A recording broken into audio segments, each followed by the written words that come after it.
Hi friends, ഇന്ന് നമുക്ക് വന്നിരിക്കുന്നത് വേൾപൂളിൻ്റെ ഒരു വാഷിംഗ് മെഷീനാണ്. മെയിനായിട്ടും സോപ്പ് പൊടി അല്ലെങ്കിൽ കാരം കൂടുതലുള്ള പൗഡർ ഇതൊക്കെ ഉപയോഗിക്കുന്നതുകൊണ്ട് വരുന്നൊരു പ്രശ്നമാണ്. ഇതിൻ്റെ അകത്തെ ഡ്രമ്മും അതായത് ഷാഫ്റ്റും തമ്മിലുള്ള ബന്ധിപ്പിക്കുന്ന സ്പൈഡർ, ഡ്രം സ്പൈഡർ എന്നാണ് പറയുന്നത്.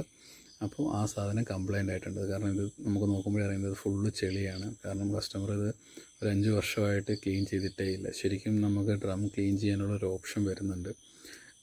അതൊരു 6 മാസം കൂടുമ്പോൾ കണ്ടിന്യൂസ് ആയിട്ട് ചെയ്ത് കഴിഞ്ഞാൽ നമുക്ക് ഈ പ്രശ്നം ഉണ്ടാകത്തില്ല.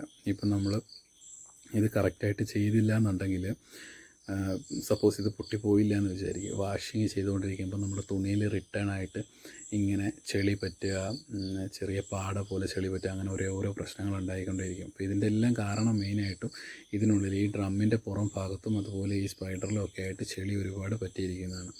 അപ്പോൾ എല്ലാ കമ്പനിക്കും ഡീസ്കെയിലിംഗ് പൗഡർ എന്ന് പറഞ്ഞിട്ടൊരു പൗഡർ വരുന്നുണ്ട്. ശരിക്കും പറഞ്ഞാൽ ഡ്രം ക്ലീനറാണ്, ഡ്രം ക്ലീൻ ചെയ്യാനുള്ള പൗഡറാണ്. അപ്പോൾ ആ പൗഡർ ഉപയോഗിച്ച് കറക്റ്റായിട്ട് ഡ്രം ക്ലീൻ ചെയ്ത് പോയാൽ ഇത്രയും പ്രശ്നങ്ങളുണ്ടാകത്തില്ല. ഇപ്പോൾ നമ്മൾ ഡ്രം ഊരിയെടുത്തു, ടബിൻ്റെ കുറച്ച് ഭാഗം ഉരഞ്ഞ് തീർന്നിട്ട് അത് തിരിച്ച് തുണിയെ പറ്റിയപ്പോഴാണ് കസ്റ്റമർക്ക് ഇത് മനസ്സിലായത്. അതുപോലെ തന്നെ ഭയങ്കര ജർക്കിംഗ് ആണ്. അതായത് ഇവിടെ വാഷിംഗ് മെഷീൻ ഓണാക്കി കഴിഞ്ഞാൽ ഹാളിൽ വരെ എത്തുന്ന അവസ്ഥയാണെന്നാണ് കസ്റ്റമർ പറഞ്ഞത്. അപ്പോൾ അത്രയും ജർക്കിംഗ് ഉണ്ടാകുന്നുണ്ട്. അതുകൊണ്ട് സ്പൈഡറിൻ്റെ 6 കാല് ഒടിഞ്ഞു പോയിട്ടുണ്ട്. അത് കറക്റ്റ് ആ ഷാഫ്റ്റ് മാത്രമേ ഉള്ളൂ. അതുപോലെ ചെളിയുണ്ട്, ഡ്രമ്മിൽ നല്ല രീതിയിലുള്ള ചെളിയുണ്ട്. അപ്പോൾ ഇതെല്ലാം നമ്മൾ ക്ലീൻ ചെയ്തിട്ടാണ് തിരിച്ചിടുന്നത്.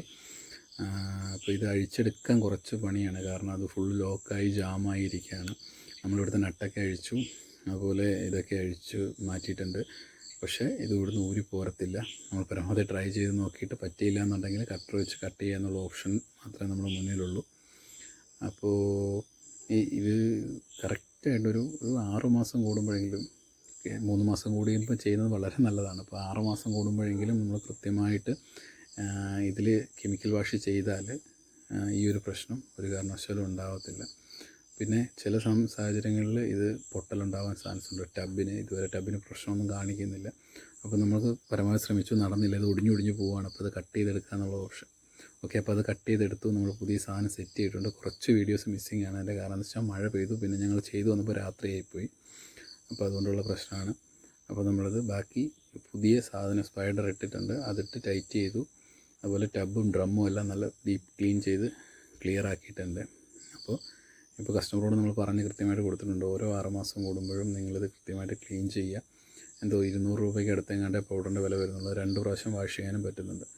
ഓക്കെ, അപ്പോൾ ഇത്രയേ ഉള്ളൂ നമ്മുടെ വർക്ക് വരുന്നത്. നമ്മളിപ്പം ഡ്രമ്മ് കറക്റ്റായിട്ട് വർക്ക് ചെയ്യുന്നുണ്ട്. ഫസ്റ്റ് ടൈമിൽ നമ്മൾ ഡ്രമ്മ് വന്ന് നോക്കുമ്പോൾ ഡ്രമ്മ് വെറുതെ കിടന്ന് ആടായിരുന്നു. ഒരു ബക്കറ്റിനുള്ളിൽ ഒരു ബക്കറ്റ് വെച്ചിട്ട് ആ ബക്കറ്റ് ആട്ടിലെങ്ങനെ ഇരിക്കും, അതുപോലെ വെറുതെ കിടന്ന് ആടുന്ന് മാത്രമേ ഉണ്ടാവുള്ളൂ. ഓക്കെ, ഇപ്പോൾ അത് ക്ലിയർ ആയിട്ടുണ്ട്. ഇനി നമ്മൾ ഇത് കറക്റ്റായിട്ട് വെച്ച് ഒരു വാഷ് നമ്മൾ ചെയ്ത് നോക്കും. കാരണം വേറെ എന്തെങ്കിലും പ്രശ്നമുണ്ടോ എന്ന് നമുക്കറിയണമല്ലോ. അപ്പോൾ അതുകൊണ്ട് നമ്മൾ വാഷ് ചെയ്ത് നോക്കിയതിന് ശേഷമാണ് പോരുന്നത്. അപ്പോൾ ഏറ്റവും കുറഞ്ഞൊരു പ്രോഗ്രാം ഒരു വാഷിംഗ് ഇട്ടിട്ടുണ്ട്. അപ്പോൾ വാഷിംഗ് ക്ലിയറായിട്ട് നടത്തി ഫുള്ള് വാഷ് ചെയ്ത് നോക്കിയതിന് ശേഷമേ നമ്മൾ കസ്റ്റമർ വീട്ടിൽ നിന്ന് പോകത്തുള്ളൂ. ഓക്കെ, അപ്പം അത്രയേ ഉള്ളൂ. ബാക്കി ഇതിൻ്റെ കാര്യങ്ങൾ എന്തെങ്കിലും അറിയാനുണ്ടെങ്കിൽ നമ്മളെ വിളിക്കുക. അപ്പോൾ യൂട്യൂബിലാണ് കാണുന്നതെന്നുണ്ടെങ്കിൽ സബ്സ്ക്രൈബ് ചെയ്യുക, ബെല്ലൈക്കൺ പ്രസ് ചെയ്യുക. അതുപോലെ തന്നെ ഫേസ്ബുക്കിലാണെങ്കിൽ ഫോളോ ചെയ്യാനും മറക്കരുത്.